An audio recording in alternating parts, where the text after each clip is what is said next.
So as Petty showed very nicely in his presentation, despite the fact that some subsets of HIV positive people actually have a life expectancy that approaches the general population, overall HIV positive persons still remain at increased risk of death, and they also seem to be at increased risk of many conditions or clinical outcomes which are not indicative of AIDS-defining conditions such as cancer, cardiovascular disease, renal and liver disease. And also of interest is the fact that levels of biomarkers of inflammation and coagulation, as again Paddy showed in his presentation, they often remain elevated despite suppressive antiretroviral therapy. And these levels of biomarkers, higher levels of those biomarkers, have been associated with adverse outcomes, but both in the general population and also among HIV positive persons. And this seems to be the case especially for outcomes such as cardiovascular disease. The SMART trial was the sort of the seminal paper that linked activated inflammation and coagulation to risk of death during HIV infection. And as most of you might remember, this trial compared a treatment strategy of drug conservation, meaning you would interrupt therapy when the immunity was good and reinitiate therapy when the immunity was low. And this strategy was compared to given therapy continuously. And as you can see, treatment interruptions led to not only a higher risk of opportunistic disease and death, but also was associated with a significantly increased risk of a major endpoint consisting of non-AIDS conditions. In this case, cardiovascular, renal, and hepatic disease. Those were very thought-provoking findings, and an effort was made to understand why treatment interruptions was leading to increased risk of those outcomes. And then a panel of inflammatory and coagulation biomarkers was tested and compared between cases who died and controls and matched controls. And out of this panel of biomarkers, as you can see in here, 3 biomarkers emerged as significantly and independently associated with an increased risk of death. This was the case for interleukin-6 and CRP, which are both biomarkers of activated inflammation, and also for the dimer, which is a fibrin degradation product and is also indicative of a state of hypercoagulation. And the association with mortality was particularly striking for the dimer. As you can see in here, participants with the highest levels, they have over 40 times higher risk of dying than participants with the lower levels. And also important to mention that the association between those biomarkers was observed in both arms of the study. So both among participants who interrupted therapy, but also among those who received therapy continuously and had biological suppression. But also important to mention the fact that you see this is a relatively small study with large confidence intervals. So really pointing out the need to further investigate this. A subsequent study trying to compare the overall levels of those biomarkers with the general population. And as you can see here, all 3 biomarkers had significant the levels of those biomarkers were significantly higher among those infected with HIV when compared to the general population. And after adjustment for demographics and other confounders, the percentage difference between HIV positive and negative people even became higher. Another important finding of the SMART study was the fact that among those who interrupted therapy, the proportion with a drop in hemoglobin levels and the proportions of participants with anemia increased as during the study follow-up. And also in the same paper by Amanda McCroft, it was also shown that those who develop anemia were also at increased risk of having developing both AIDS-defining and non-AIDS-defining events as well. It also it's a sort of new mechanism which was described not that long ago, showing that the development of anemia, which is very common in conditions associated with during chronic disease in the general population, is mediated, at least in part, through interleukin-6 dependent pathways. As you can see, interleukin-6, sort of produced by activated monocytes, induces the liver synthesis of hepcidin, and hepcidin in turn will decrease absorption of iron and increase iron storage in the macrophages, ultimately causing less iron available to erythropoiesis. And this is the classic kind of anemia in which the red cell sizes remain normal, or that's why it's called a normocytic anemia.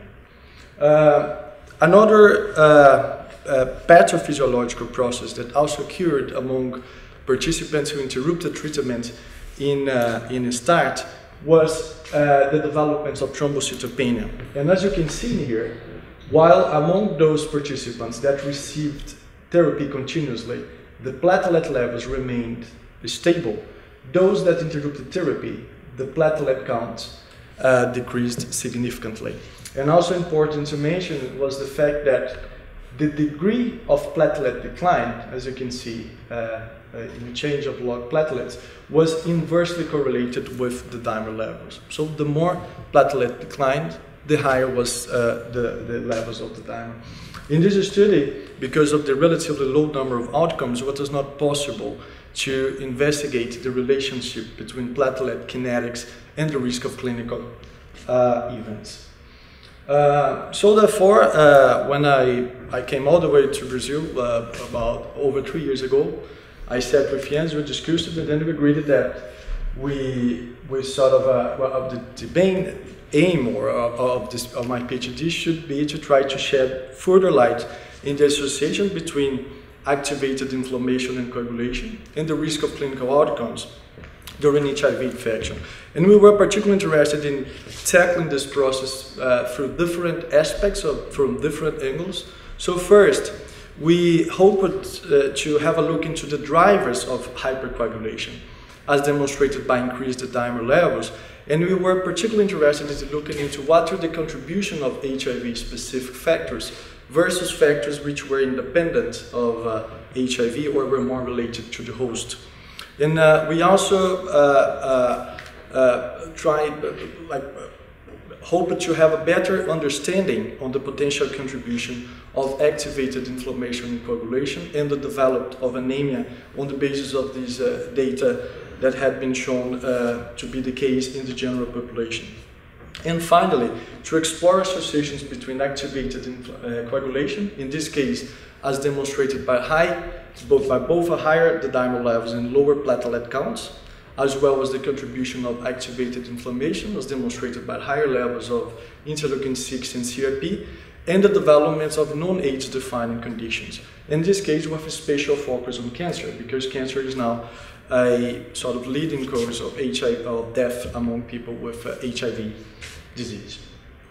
So starting with the paper 1, in this analysis, in this project, our specific objective was to identify factors which were independently associated with plasma dimer levels. And in here, we did a cross-sectional study and combining data from participants in 3 trials which were conducted by the Insight network, namely SMART and SPRIT and SILCAT. In those 3 trials, the biomarkers were measured centrally and they were collected from participants prior to the randomization. And then we used multivariable linear regression to identify those factors that were independently associated with higher dimer levels. And as you can see, starting with the demographic factors, so for this figure and for all the other figures I'm going to show, when you see fold differences and confidence intervals located to the right of the y-axis, that means that the factor in question is associated with higher levels. And when it's located to the left, that means the factor is associated with lower levels.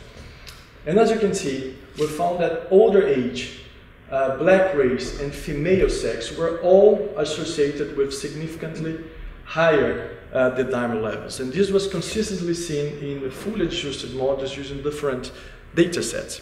We found the higher levels of the dimer among women of particular interest. And then in gender stratified analysis, as you can see, while the age had a very steep impact on the dimer levels among men, that was not the case. This was not the case for women. That means women had already the dimer levels from an early age. When you look into HIV-specific variables, we found that baseline CD4 cell count was inversely correlated with the dimers. That means the higher the baseline CD4 count, the lower the dimer. But with nadir CD4 cell count, we found that the higher the nadir CD4 cell count, the higher the dimer levels.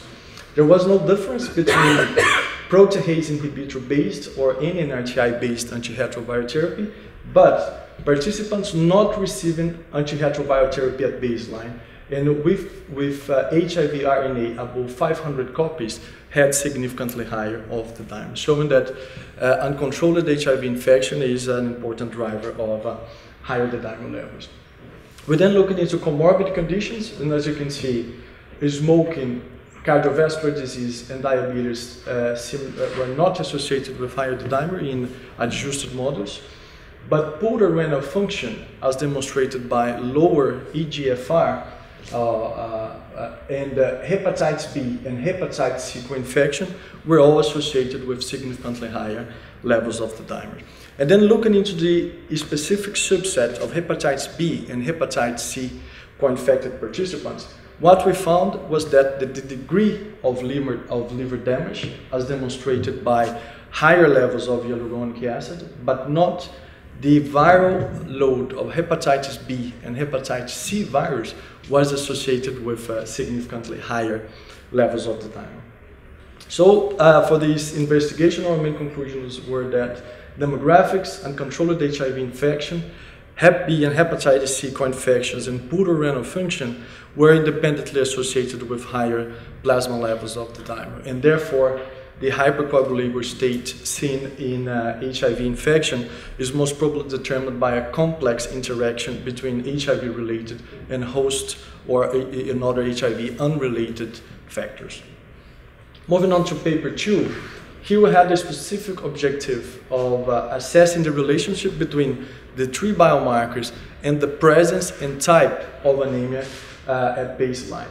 And in here, we assessed this association cross-sectionally using multivariable logistic regression and in CILCAT only, because this was the only inside trial where we have data on the red cell sizes as demonstrated by the mean corpuscular volume. And then we classify anemia as here in this slide as hemoglobin level below 14 in men and 12 in women, and also classified as a microcytic, normocytic, and microcytic as usual in clinical care. As you can see, participants who had anemia, they differed in many ways from those who hadn't.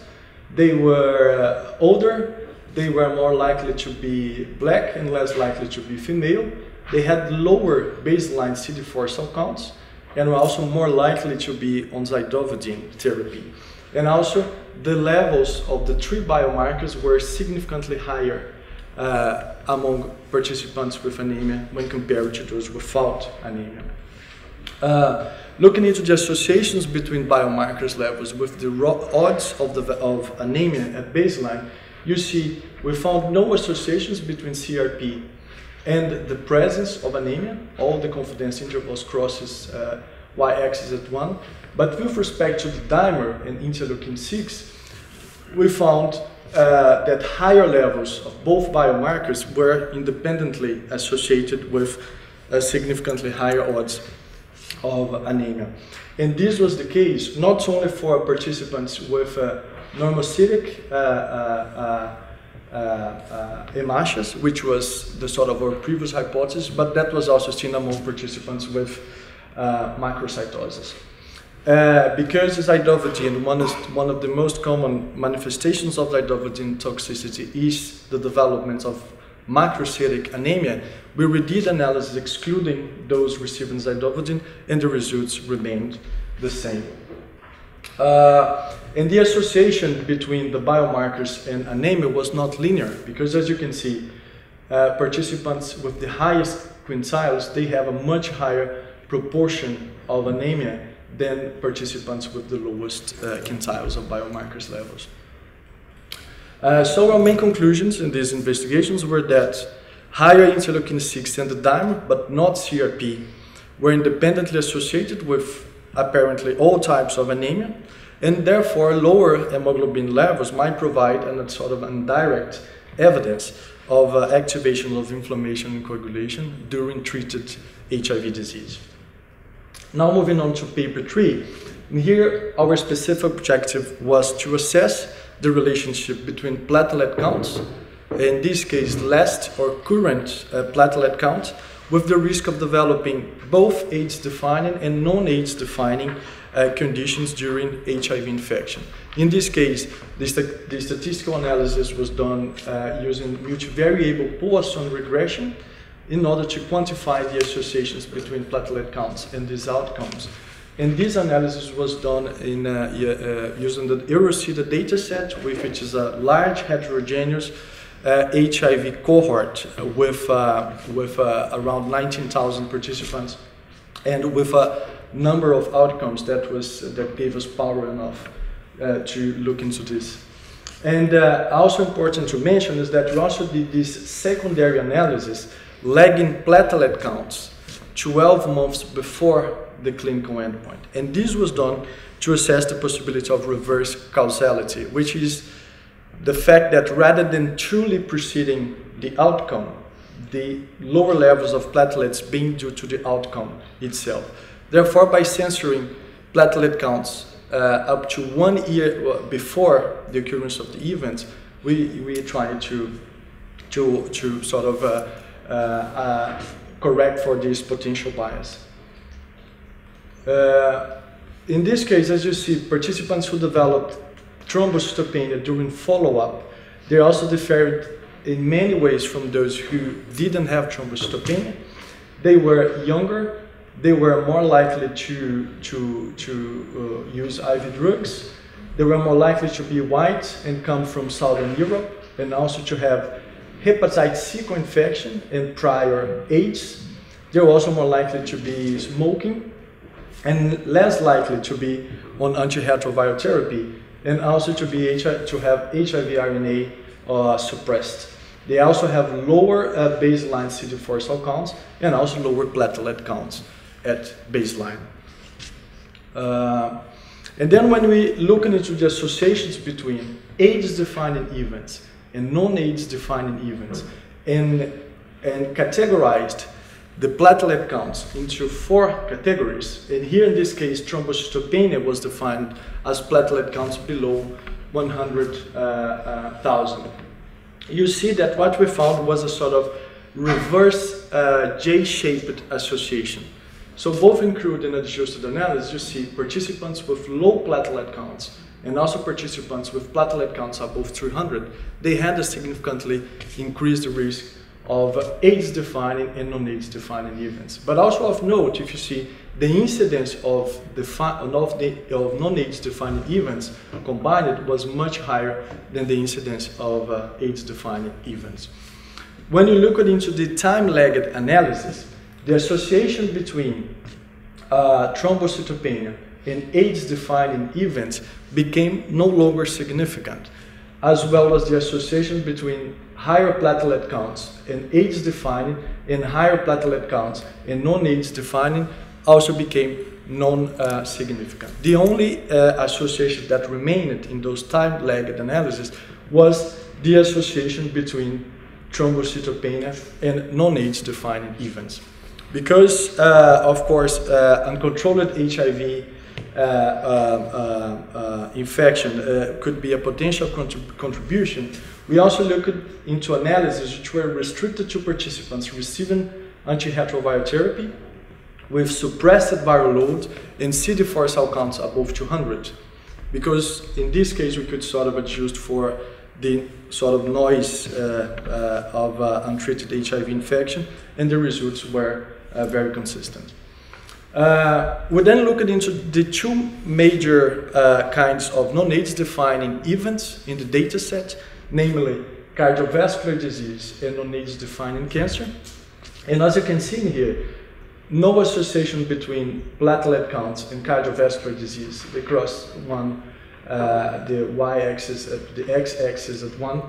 But again, we found the same reverse J-shaped association between platelet counts and non-AIDS defining cancer. And the same as it was the case for the other outcomes, in time-lagged analysis, again, the association between higher platelet counts and non-AIDS cancer disappeared, and the only association that remained significant was between thrombocytopenia and cancer. So therefore, our main conclusions here were that thrombocytopenia is more strongly associated with the development of non-AIDS conditions than AIDS-defining conditions, and this is the case particularly for cancer. And this association between thrombocytopenia and subsequent risk of cancer should be confirmed by other studies, because I believe we were the first to describe this, and now we're looking forward to other research groups having a look in their own data sets and seeing whether they can confirm or not our findings. And then moving on to paper 4, and here our objective was to investigate the association between those 3 biomarkers and the risk of developing cancer. And here we use a prospective cohort involving the control arms of SMART and SPRIT and SILCAT, because as Ph.d. mentioned, those patients received standard of care and have very carefully collected clinical data as part of the clinical trial. And we used a multivariable Cox regression to quantify associations between those biomarker levels at baseline and also with the subsequent risk of cancer. And in this case, in order also to account for the possibility of reverse causality, we also did this important secondary analysis excluding cancer in the first 2 years of follow-up. So that means you could only study associations between biomarkers levels and cancers that occurred 2 years afterwards. And as you can see, participants who developed cancer, they were older, they were less likely to be women, they were more likely to have hepatitis B and C co-infection, to have diabetes and to smoke, and they also have lower major CD4 cell counts when compared to them who didn't develop cancer. And also at baseline you can see significantly higher levels of biomarkers when compared to those who didn't develop cancer. The Kaplan-Meier curve for interleukin-6 quartiles, you see very early on during the follow-up, those with higher levels of interleukin-6 had a significantly higher risk of cancer, and this remained the case up to 7 years of follow-up, as you can see here. And you see, it seems all the levels in the 4 quartiles also discriminated well the risk of participants developing cancer during follow-up. When you look into CRP, again, the higher the level, the higher the risk. But for instance, quartile 1 and quartile 2, there was no difference. You see the curves cross each other. And as for the dimer, again, the higher the dimer levels, the higher the risk, but the different quartiles did not discriminate the cancer risk that well among the participants, because again, the curves sort of crosses each other.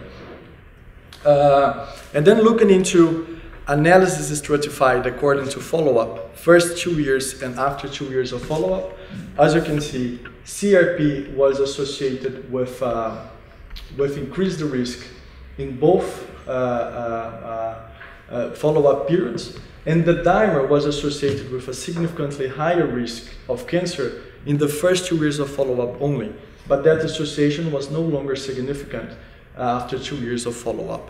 And as for interleukin-6, interleukin-6 was associated with the highest hazard ratios, both in the first 2 years of follow-up and also after 2 years of follow-up.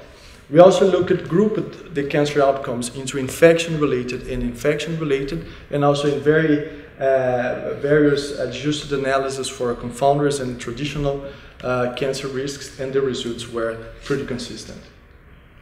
So therefore, activated inflammation and coagulation, as demonstrated by higher interleukin-6, CRP, and the dimer, were associated with increased risk of cancer. But this association was the strongest for interleukin-6 and was present for both infection-related and infection-related malignancies, and after adjustment for confounders, and also after accounting for possible or potential reverse causality. On the basis of our findings in paper 4, we're then invited to write a review on factors contributing to cancer during HIV infection. Those seems to be several factors that seems to play an important role. And this is the case, for instance, for immunodeficiency. It was shown consistently across many cohorts that participants with lower CD4 cell counts, they have an increased risk not only of AIDS-defining infection-related cancers, but also of non-AIDS-related and infection-related cancers. Traditional cancer risk factors seems also to be more prevalent among participants with HIV. This is the case, for instance, for smoking, for alcohol consumption, but also for co-infection with pro-oncogenic virus that shares the same routes of transmission as HIV, such as hepatitis B, C, EBV, and HPV virus, for instance. It has also been shown, mainly in studies in vitro, that some viral proteins from HIV also have a direct pro-oncogenic effect, and also activated inflammation coagulation, as we described in paper number 4. And finally, a very debated contribution of antiretroviral therapy toxicity. If you look into the literature, you see epidemiological studies and basic research studies showing associations on both ways. In some studies, antiretroviral therapy is protective, but in other studies, exposure to antiretroviral therapy independently associated with development of cancer after follow-up. And then we try to further address this. And of course, the ideal way to see the effect of antiretroviral therapy on cancer was to compare early versus deferred initiation of antiretroviral therapy in a trial using cancer as an outcome.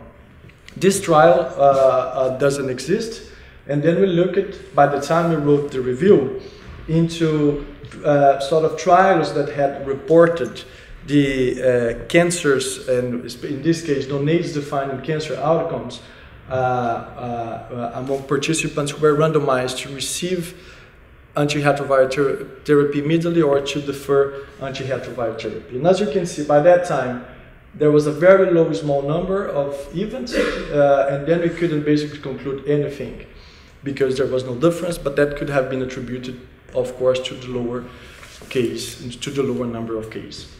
And then repeating the same question afterwards, because now I have data from the START and the Temprano study, which was two very big trials comparing immediate versus deferred initiation of antiretroviral therapy.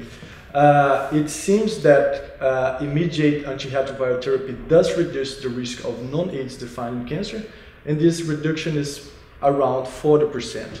But as you see, even after pulling the data, the number of outcomes was not that high, and then this difference is not significant because it crosses the confidence interval at 1.